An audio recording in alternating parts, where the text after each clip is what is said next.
everybody. I am Paola Guthrie from Creating Purpose with Pao, and I welcome you to the Spanglish World Network and Heart Network on Zingo TV channels 250 and 251. Please remember to download Zingo TV on the respective app stores. When you download it, please make sure that you rate it and you leave a comment letting me know how I'm doing my job. The app is totally free. Zingo TV is available in Google Chromecast and Amazon Fire, Fire TV Stick, Roku Stick, and all smart TVs from 2016 and forward. So today I'm very excited. I feel very grateful and joyful to have Tina Parker in the house. Yay! She is a retired Air Force leader. She is a TEDx speaker, as well as a founder and CEO of Lead Outside the Lines. Welcome to the house, Tina. Thank you, Paula. It's very exciting to be here. I appreciate the invite. Oh, no, I'm excited. I mean, to be honest, I grew up in Mexico, and you know a little bit of my story already.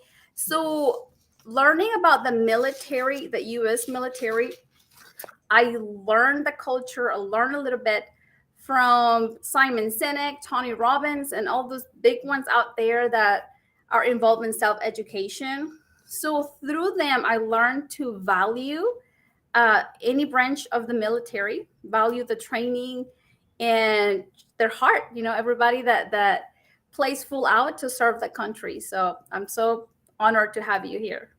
Yeah, thank you so much. And for just the support. I mean, so many times when we're out in public, they're like, thank you for your service. I want to turn right back around and just say, thank you for your support, because it really does mean a lot.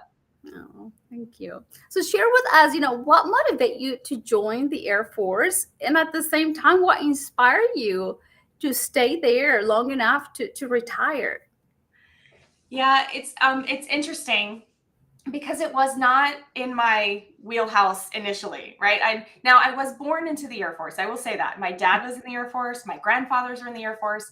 But growing up, it wasn't a thing that I thought I would do. I was going to go to college. I was going to be a psychologist, which some roundabout way, I think I'm still in that environment. But I didn't do psychology. But I was 3 years into college, and I thought, what am I going to do after college? I don't know. I don't know how this works, right? Like most college kids, I don't know what happens after this. And I happened to walk into the ROTC building, which is the Reserve Officer Training Corps building on the campus, right? Where they train for to become an officer. And there was a lady, a major, sitting at the table, and she had her hair done and makeup. And I was like, oh, well, maybe this is a thing. And so I just sat and talked with her. And interestingly, when I walked in was the year that they were doing leadership and management. And so each year when you go through ROTC, you have different things that you learn. And I was far enough along, and she said, hey, we're doing leadership and management. I know that's your thing. So why don't you just do it as an elective? See what you think. If you like it, then you can go to boot camp and we'll take it from there. Right. And so she was just so easygoing about it. And I said, okay. So I did it as an elective. And what I found is that it challenged me in ways that I probably would not have challenged myself. And I loved it. And so I decided to stay. Now, I didn't think I was going to stay for a full 23 years because I just retired as a lieutenant colonel. And I stayed for 7 years active duty. And then I thought, is this really what I want? Like, I love it. I'm good at it. But am I good at it because it's what I know? Or is it because it's what's in my heart? And I think a lot of people ask that question throughout their career, right? It doesn't matter what you're in, military or civilian career. And I left. I mean, I was at a high in my career doing really well. And I was like, I think I'm going to go try something else. So I left active duty, moved to San Diego, California. And within 6 months, I loved what I was doing in the civilian side, but I missed the service and the camaraderie that comes with being part of the military. And so I went back into the reserve, and I never looked back. It's been amazing. Wow. Thank you for doing that. I know you played an important role that it still plays in the life of the new ones, the new young Air Force members. So yeah. We want to talk about it in a little bit. But what were some of your biggest challenges that you faced during this time? Oh, wow. So part of it was trusting myself. And I want to share that because as we're going through our careers and, moving up in the career ladder or starting a business or whatever it is that any of us are doing, trusting ourself is where it all starts.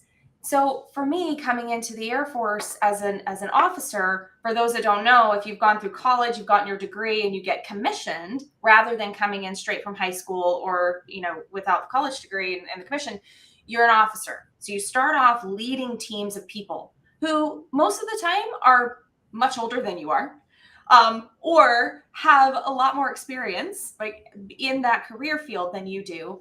And so it's a really interesting place to step in, to lead, and realize, I don't know what I'm doing. This is completely new. And so you do get to trust yourself. And the military gives you many opportunities to question, to trust yourself, to really step in. And I think that's what I carried most throughout my career. And sometimes people think, oh, well, when you step into this new leadership role, I have to have all the answers and I have to know what I'm doing. And no, you really don't. And I will say the leaders, quote unquote, who step in and think, I have all the answers, you should listen to me, they don't get the buy-in from the people around them. They don't connect with the people around them. And they sacrifice the learning that comes from coming in and going, hey, here's my position. I get that. How do we work together? What do you know that I need to know? Let's help each other, right? And so from that perspective, every 2 to 3 years, officers will change jobs. And most of the time you're given a job that you're just like, here, you're going to go do this. It's not really a question. It's here's your next station, here's your next job, go run with it and make it happen. And that has served me well. And every time that's happened is just to come in and say, here's my strengths that I'm aware of and things I can work on. What are the strengths of all the people that I get to work with? How do we bring all of that to the table collectively so that we're all stronger together? And so the challenge, I think, really for anyone is to trust yourself, to co-create, right? To really bring people to the table where everyone has a voice, everyone gets to contribute, because you're going to get much better ideas if that's the case. And you alluded to an opportunity that I had while I was in to lead a team at Air Force basic military training, to restructure the curriculum. So I think we'll get into that a little bit later. I'll hold it, but that's one I would love to come back to because it was such a great opportunity. I will say one of the other challenges too is just balancing family with career. And that's not new to the military. It's not unique to the military, right? Everyone is dealing with that. Yeah. In the military scenario, though, there are times like we've signed up to give our all the time. So if the call comes in, you get your bags and you go. Like, I don't get to say, yeah, no, that timing doesn't really work for me. Okay, can we come back to that in a week? They're like, no, you go now. Right? So from that perspective, it is a little bit more of a challenge than from on the civilian side in some respects. But it just allows you the opportunity to be present when you're present. Okay. Right? When you're with family and you're with like whatever it is that you're doing, you're at work, you're at your job, be present there and do really well. When you're with your family and you're on your own leisure time, be present there and do really well. Like one of the things that was such a challenge was not having the work guilt in the back of my mind when I'm doing my own personal stuff and with my family, and vice versa. Not carrying that family guilt into work, like, gosh, I have to work really late. I'm so worried about my family. When you have your foot on the gas and foot on the brake at the same time, you're not as successful as you could be, right? In either one. So part of that challenge really was recognizing how to be present where I am and not living in both worlds at the same time.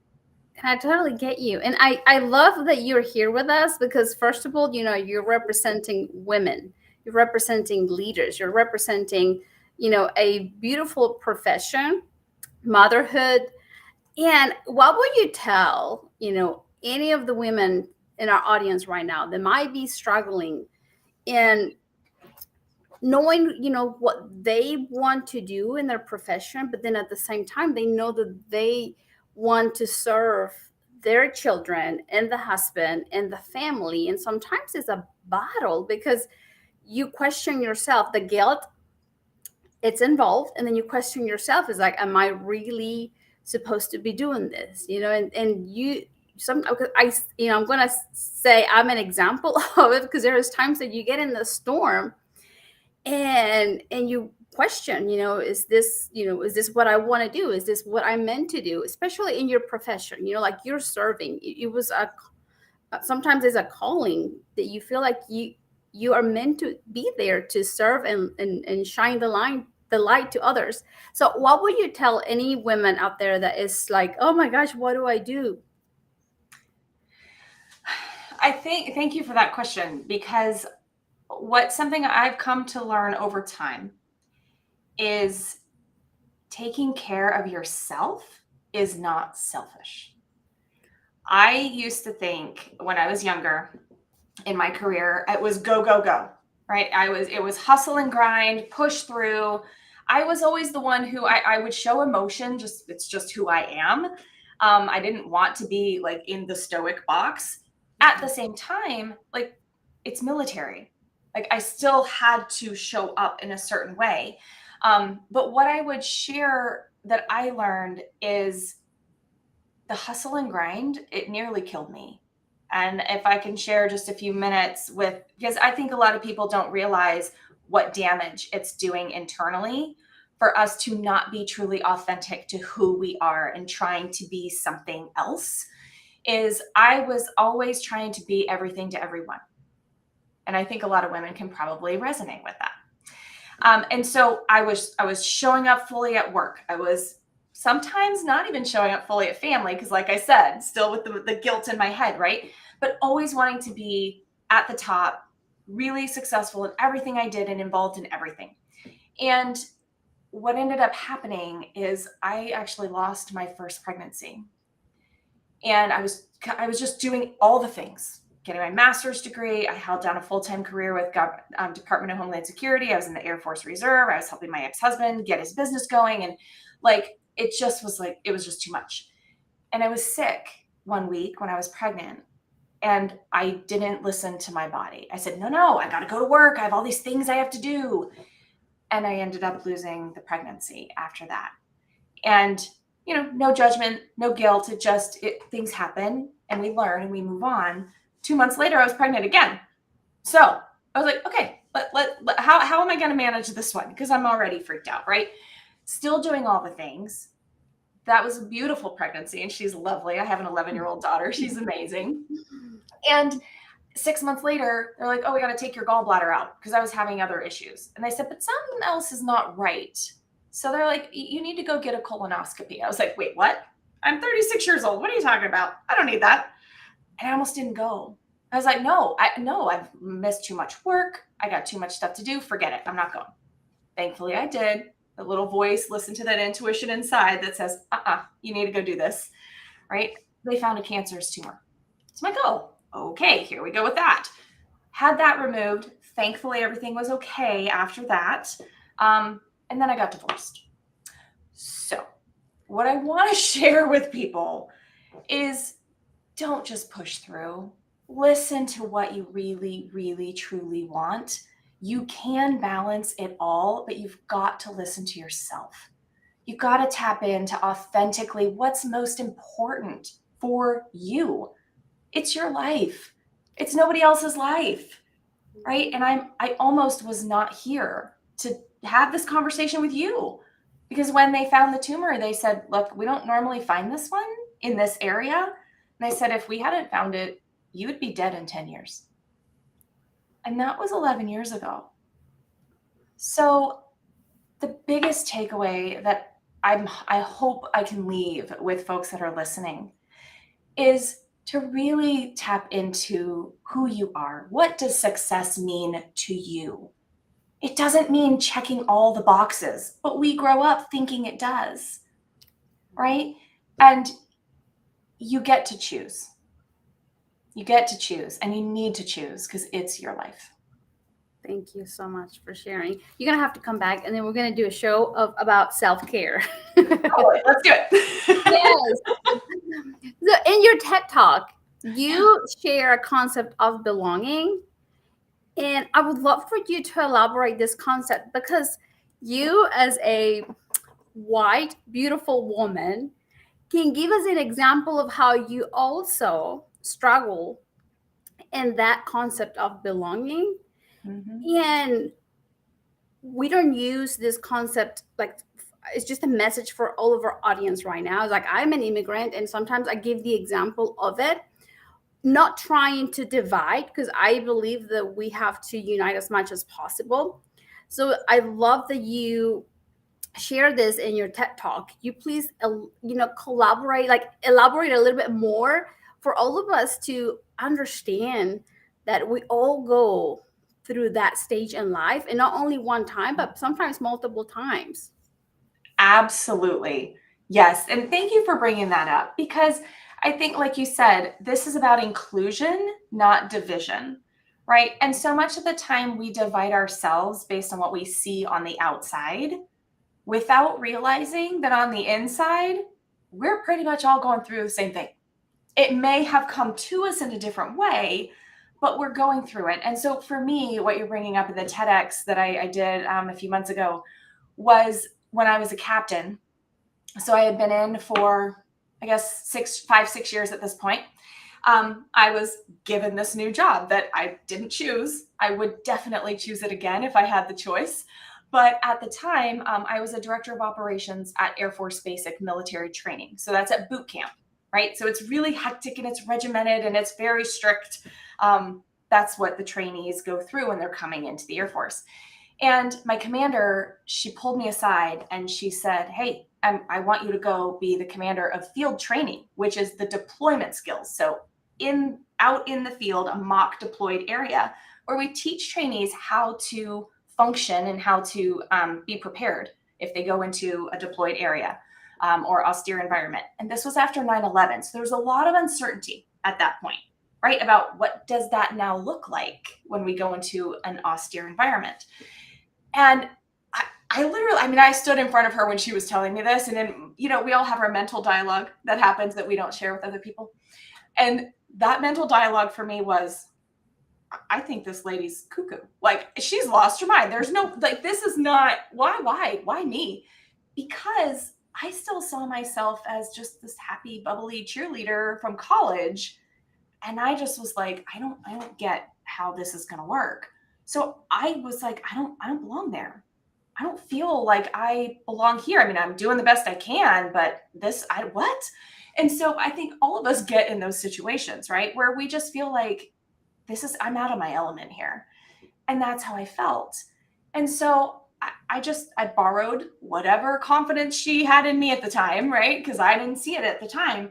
But I went and I said, "Okay, thank you." And I asked her though, I did clarify with her. I said, why? I don't get it. And I said, "I don't have the technical skills. I don't look like them. Like, what is going on here?" And that's when she was like, "That's exactly why they need you."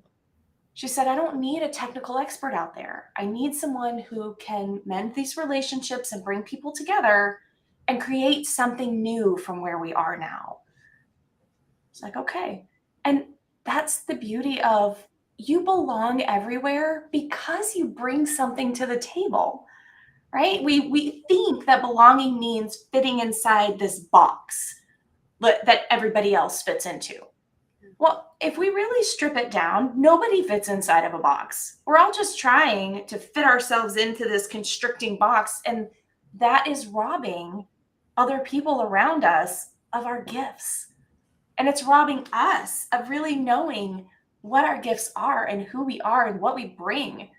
And so, honestly, when I first went out there to start that position, all the instructors, they were like, "Okay, we're not quite sure what's going on here."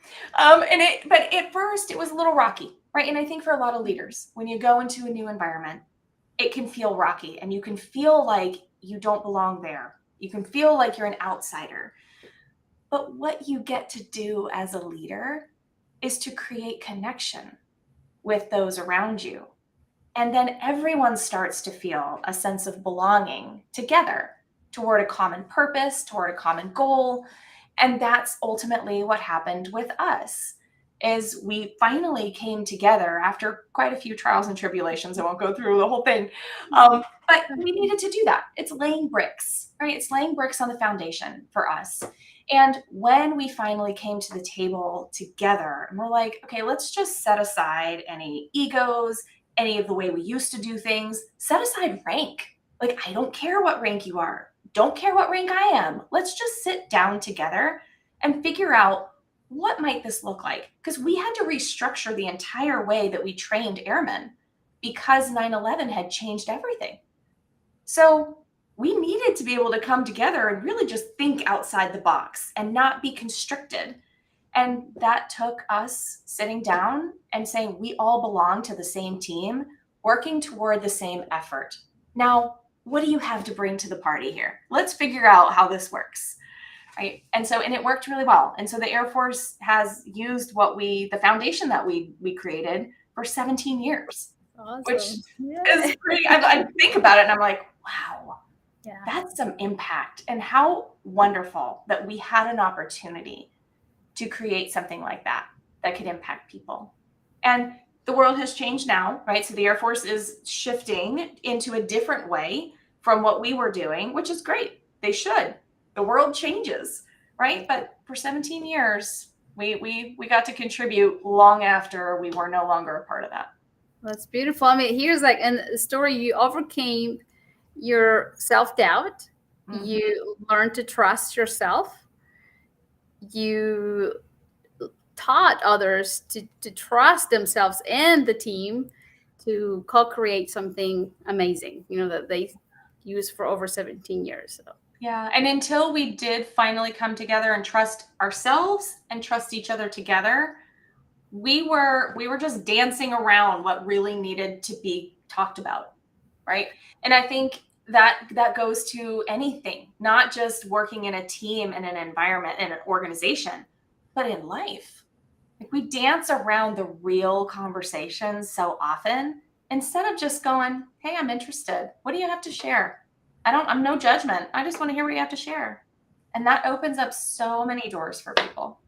So do you think, because you talked about connections, do you think that's a key whenever you begin to create those connections with the team?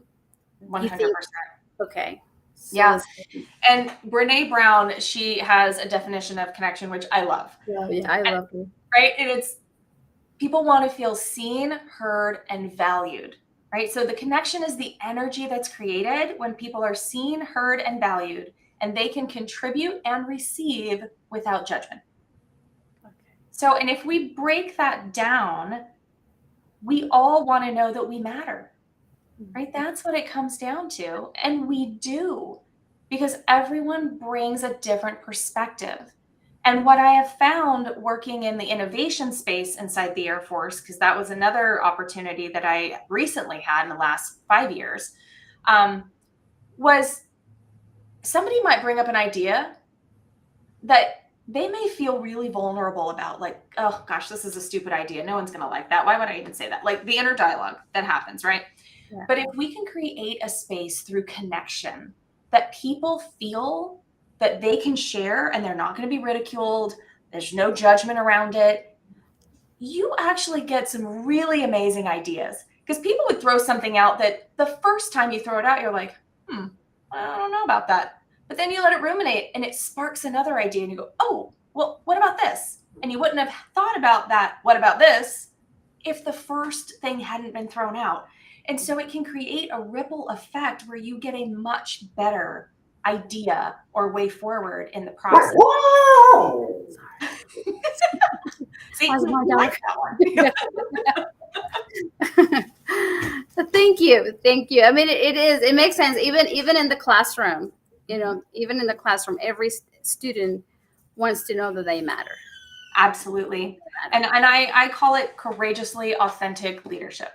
That's my mantra, is because it does take courage to show up as who you really are, especially if you're in an environment where you might logically in your mind think this doesn't fit me, right? But you can tap into who you are and courageously bring your authentic self to the table. And as a leader, you can create space for that to happen. And it's really amazing what can come out of it. And, another thing that pops in my mind is like knowing that you're going to fail and accepting that it might not be 100% how you planned it, but learn. And then the next time you try it again, then at least you have data of how to do it a little bit different. So being okay with the concept of failing and restructuring. Absolutely. And the faster you can fail, the quicker you actually succeed. Right? But so much of the time we're so worried about failing. We're so worried about saying that we did something wrong or that didn't work. Right. And if we can just reframe that, and failure is actually your first attempt in learning. That's not a failure. Right? Failure is nothing more than just learning something different. Yes. So, I mean, KFC, right? Kentucky Fried Chicken, he shopped that recipe around like 1,000 people and nobody, they were like, no, we don't want that. And now look. So, I mean, yeah. Yes. Thank you. Yeah. What has been like the lesson that you learned as an Air Force leader that you think would benefit some of the civilians leaders here, in different industries? So I think so much of the time, and I fell prey to this when I first left the military, is we think that different industries are so different. They would never understand what we're going through. And that's not true at all. What I'm finding is, especially in leadership is about people. And it doesn't matter if you wear a uniform. It doesn't matter if you call yourself a certain title. You're still a person. And it goes back to that connection. Every person wants to feel that they matter and that they are contributing. People want to contribute to something greater than themselves. When there is an absence of a safe space to do that, we become selfish because we start holding on to the things that we think we can control. But when we don't have to do that, then it's such a better opportunity to work with people. It's such a better space to be in. And through the military, one of the things that is very different about the military as a leader, I can't throw more money at somebody, right? I can't say, I'm going to give you this promotion. Here's an extra bunch of zeros in your paycheck. Aren't you happy? That's not the way it works, right? People are not happy because of money. Money can be a catalyst for a lot of great things. And so don't get me wrong. I'm not against it at all. But what we fail to tap into is what really makes people tick. And so as a military leader, where I didn't have an option to give someone a raise or something like that, like we could put in for awards and those kinds of things. That was great. But those are all external. Those are external things. Right? But as leaders, when we can tap into internally what really motivates this person, not everybody, this person, right? Tap into that individual person, be very present with them, and find out what they care about. Find out, why is this job important? Why is being here every day important to them? Because we get so hung up on the things that have to get done. And we just make sure we're checking off all the stuff. Okay, our day was successful. Was it? What makes your day successful? What even makes this individual person sitting in front of you feel like they are a success? People have different definitions of that. And so as leaders, when we can really tap into the people that we serve, you have so many exponential outcomes from that. But it starts with you, right? Leadership is not an external thing. We say leadership is influencing people, but who do you influence first? Yourself. Yeah. So we have to influence ourselves, which means we need to be self-aware. We need to know what makes us tick and what ticks us off, right? And then how to manage those emotions, right? Emotional regulation. So That's the one thing I would say is it's not about what organization you're in or industry. People are people. And when you can tap into the core of who that person is, all the external stuff doesn't actually matter. Yes, you're so right. I love you sharing this information. We are, our number one leaders. So it starts Yep. with us. Uh, what are you doing now? And if there is anybody in this beautiful audience today that says, okay, I want to learn more from Tina, how can they find you? Yes. So I do own my own company, Lead Outside the Lines. And I love it because it is all about breaking through barriers. It's about developing our inner leadership to break through any of those barriers that we think are around us. Because most of the time we've built them up ourselves, or we've paid too much attention to external things, right? Expectations of others, judgment of others. So the work that I'm doing with Lead Outside the Lines, I really love it. I'm working mostly with senior to upper level leadership and their teams. And so I'm super excited. I get to go in. I can't really disclose what I'm doing at the moment with this one, but next week I get to go in and work with the team that is looking to tap in to their inner leadership. And it doesn't matter what level you're at, right? So with teams, it's really cool. Leadoutsidethelines.com. That's my website. We've got some workshops coming up. I'm out there doing speaking engagements because I really just want to share with people that it's not about checking the box. It's about being courageously authentic. And when we are courageously authentic, we get to bring so much to the table and we create space for others to do the same. And so, yeah, I would love for anyone that's interested, reach out, leadoutsidethelines.com. I'm also on LinkedIn at Tina Parker or TP Sunshine. That's people are like, oh, you're Sunshine. It's kind of stuck since when I was little. And also on Facebook as well. Thank you. Yeah, and this interview, you can find it on my YouTube channel, Paola Guthrie. If you know anybody that would benefit from this content today, please share and benefit their life.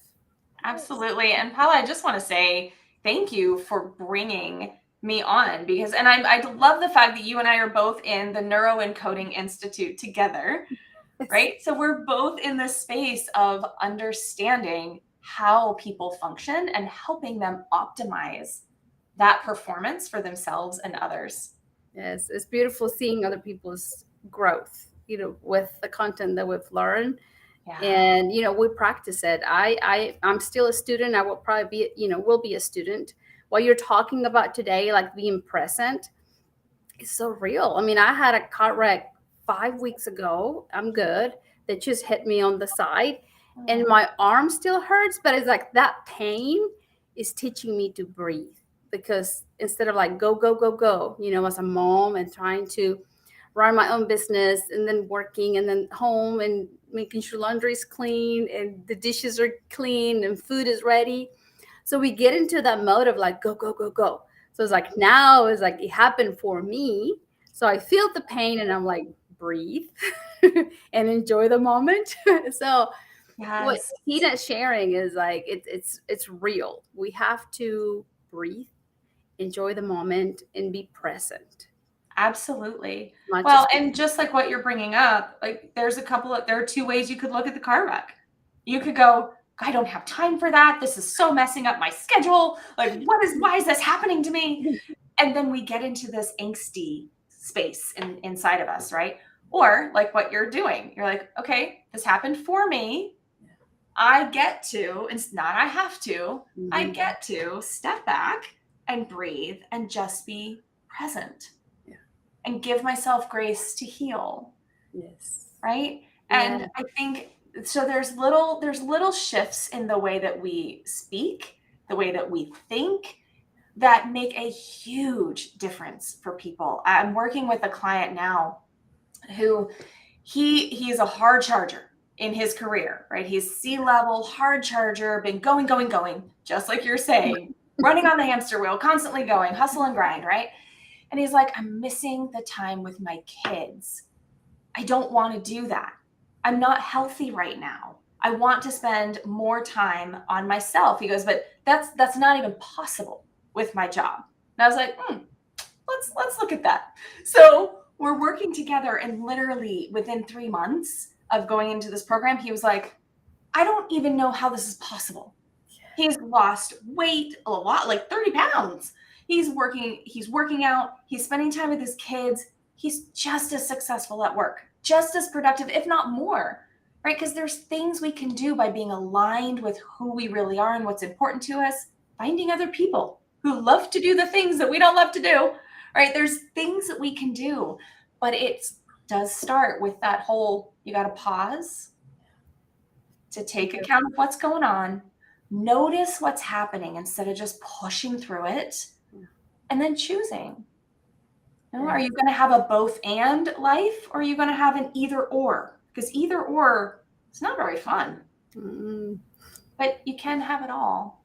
And so I appreciate that you're sharing something that happened in your life recently that got your attention and got you to pause. Yes. So anybody in our audience today, if you need to breathe every time you, you know, it's like now every time I make a stop, it's like, okay, breathe. So there's just those little habits that I'm adopting to benefit and improve, you know, my lifestyle.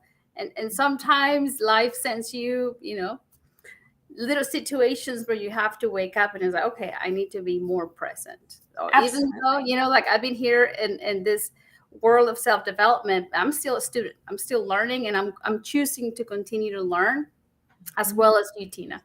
Absolutely. And that we're lifelong learners, right? I mean, unless your life ends in the next minute, you're still learning. So whether you want to or not, you are going to continue learning, and what a gift that is, that life is still available to you so that you get to continue learning and developing and growing. Yes. Another thing that came to my mind is like I was reading a message from our superintendent, and she sends emails every now and then. And she said, is a phrase that has to do with like other people are learning to be people by watching you. You know, it's like, wow, you know, it's not only at home, but it's like there are other people that are watching you to learn to be people. Because sometimes we're wondering if we're doing the right thing, but if they see you breathing, if they see you, you know, being present, then you're guiding others. You never know who you're truly inspiring. Yes, 100%. I love that. And just that awareness, right? That if you are alive, you're influencing someone. You're influencing yourself, you're influencing other people that see you. And that's really what a leader is. It's someone who influences others. That's John Maxwell. I'm a Maxwell leadership coach as well. And that's what John says is leadership is influence. Now, I believe, I mean, you can lead in a bad way and you can lead in a positive way, right? And interesting that you talk about what your superintendent said, because most of the leaders that I have worked with in my life that I've reported to, they've been amazing. There's only been a few that I would say, that's probably not the way that I want to lead, right? But it's a learning opportunity. Yeah. And, you know, instead of judging someone else, you just get to assess for yourself. Does that work for me? No. Okay. And then you don't have to adopt it. Right? Yeah. But if it does, then you can get really curious about that too and go, I wonder what that story is for that person. What led them here? What might I be able to learn and adopt for myself, you know, to move me further faster? And so you're right. We are always influencing other people. Yes, because sometimes we get off the wagon and we're like, okay, wait a minute, who should I follow now? Or, you know, like sometimes things happen and you're off track, and then you have to find that inspiration. You borrow trust on your commander, was like, okay, if you think I can do it, then you borrow her trust until you were able to build your own. Yes. It. So absolutely. And that doesn't stop. I mean, just because you've been successful in one endeavor, that doesn't mean like everything else is piece of cake. Okay, I know everything there is to know. You never do, right? So you get to consistently keep taking those steps forward.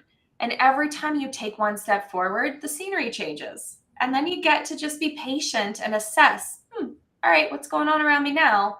Where do I want to be? Who am I? Who do I want to be? Right? Just ask yourself these questions. Sometimes we don't want to know the answer, so we don't ask. But what I would challenge every single person, though, is when you're truly honest with yourself and you get rid of all the extra junk, like that critical self talk that's happening in your head, you really get to see who you are. And at your core, you're pretty darn amazing. So I just would challenge everyone, be curious. Be curious about yourself. Build connection with other people. Learn from them, just like you're talking about, Paula. It makes such a difference. Thank you. Now, share with us, based on your experience, how does a team stay stronger even when there is differences of opinion? Like, how do you keep the team heading towards the same direction? Yes. So with teams, and it's just like with us, it starts with us. Like we're talking about just being curious without judgment. Okay. So when you've got a team, sometimes you got people who are vying for certain things. They're vying for a position, they're vying for recognition, they're vying for something, right? And so when you can, as a leader, when you can create a space where there is no judgment, there's no ridicule, right? Everyone knows you get to come to the table and contribute.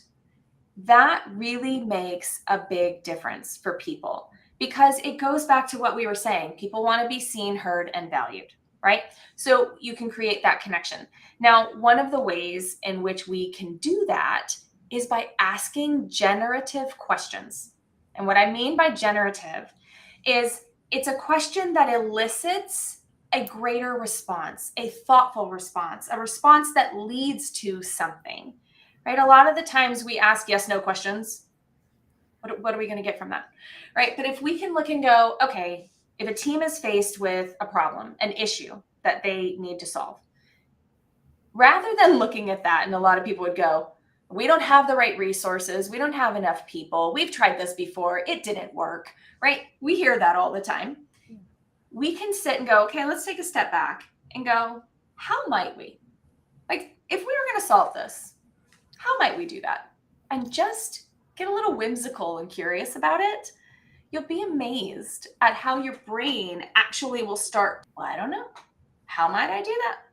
But when you're sitting there going, this will never work. We tried this before. That's what your brain goes, it responds to you, right? The questions that you ask, the quality of your questions will dictate the quality of your outcome. So if your question is, how are we possibly going to do this with 4 people? We need 8. Your brain is going to go, you're right, you need 8. Guess it's not going to happen. Yeah. That's Yeah. so helpful, right? Yeah. So when we can shift into the questions, the generative questions, how might we do this? We got 4 people right now. How might that happen?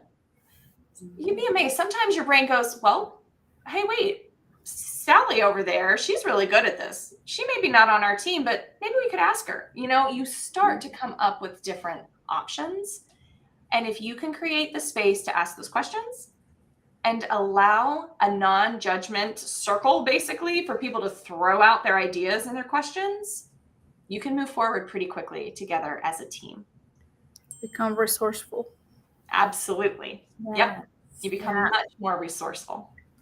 I was just listening to Dr. Amen this morning, and he said, like every day he tells himself, this is going to be an amazing day. He says, when you do that, you're programming your brain to look for those amazing moments, tiny little moments, that you get to enjoy through the day. But you're reframing yourself. That's what he does every morning. He says, like, today's going to be an amazing day. Absolutely. So, yep. And so I know, because are you brain health with Dr. Yes. Amen as well? Yes. So you and I are both brain health trainers with Dr. Amen. One of the things I really love that I share in the talks that I give is the brain spect scans of a person who was meditating in gratitude. So all the things that she was thankful for, They did a SPECT scan and to see what parts of her brain, how was her brain functioning, right? They were just like, I'm curious, how does the brain function? And then they did a scan a couple days later, same person. She meditated on all the things that she was fearful of and worried about, right? A lot of us spend a lot of time in fear and worry during the day. And what they found is the cerebellum and some other parts of her brain were white, fluffy, really active when she was in gratitude. When she was in fear and worry, those parts basically shut down. Not completely, because your brain doesn't always shut down, but the functionality of those areas were highly diminished. And what that means for people is you're clumsier. It's harder for you to make decisions because you can't recall the information that you already know. Forget trying to stuff more in there. It's not happening, right? You can't even recall what you already know. Your motor coordination is impaired. And your memory. Your memory is impaired. And so how many hours in a day do we actually spend fearful about something or worried about something or an overwhelm and anxiety, right? I call it's two different states of being. You have a reactive state, which is fear, worry, overwhelm, and anxiety. And you have a creative state, which is gratitude, curiosity, joy, right? And so it's not just because you feel better, you function better, you're actually functioning better. Your brain is functioning better. So for people that are in gratitude and curiosity and joy and compassion, right, your brain is actually functioning better than if you're in a state of anxiety, worry, overwhelm. But we just go on autopilot, right? So we lead our life by default because your brain is a goal achieving machine, but it's also meant to keep you safe. And so if something is unfamiliar to you, which is why there's a lot of unknown right now, right? We talk about volatility and uncertainty, and the world is changing faster than people can keep up with. So there is a lot that would lead your brain to automatically go into overwhelm and fear and worry, right? But you get to choose and shift. And when you do, you're far more capable of achieving things. Yes. You get to choose that. Absolutely. Yes. And brain health, to me, is like brain health is our mental health, and it has to do with a relationship. It has to do with the way we eat, the way we move, to exercise in our spiritual life, like you talked about a while ago. Is like it has different components. It's not just science. Absolutely. It's heart-based also, right? And so much of the time we're like, oh, I don't want to go into the frou-frou, because it's so funny when I do this with people in a talk and I'm like, I do an exercise where they have to be in gratitude. They think about someone that they're grateful for, and it never fails. There's always a couple in the audience that are like, oh man, here we go again. Like another woo-woo thing, right? But I tell them, I'm like, I promise you, when we get to the science of it, you will be glad that you did this. And so they'll reluctantly do it. And then once I show them what's happening in your brain, they go, oh, well, I'm kind of starting to get it now. And so the science really is helping to show and back what we already know. We already know that if you're in gratitude, you feel better. When you feel better, you operate better. When you operate better, you do better. I mean, it's a cyclical thing here, right? But our thoughts, feelings, and beliefs, they drive everything. If you look at the actions that you take or don't take, those are usually because of a thought, feeling, or belief that you had prior to that action. So we can break it down simply in that way. Yes, and we are out of time. It's so lovely to have you here. Thank you so much. I so appreciate the opportunity to come on and just have a conversation with you, to share with your audience, and hopefully there were some takeaways that folks can adopt into their own life. Yes, of course. I mean, it's like self-care was one of them that I'm still thinking about it. And another one, I hope our audience is realizing that our emotions, and our thoughts is like lead our behavior. So just be aware of why you're behaving that way and analyze, okay, what was I thinking whenever I overreact? Or, we did something that you were not too proud of it. because we messed up. I messed up. It It's like, happens. We all do it. yes, yes, yes. So thank you all very much for being here with us. Any last minute, few seconds that you want to share with the audience before we go, Tina? I just want to encourage everyone, keep tuning in to Paula and this TV channel because I know she brings on so many amazing guests. And tune into yourself. Give yourself the grace and really start to go, who am I? Authentically, what do I want in my life?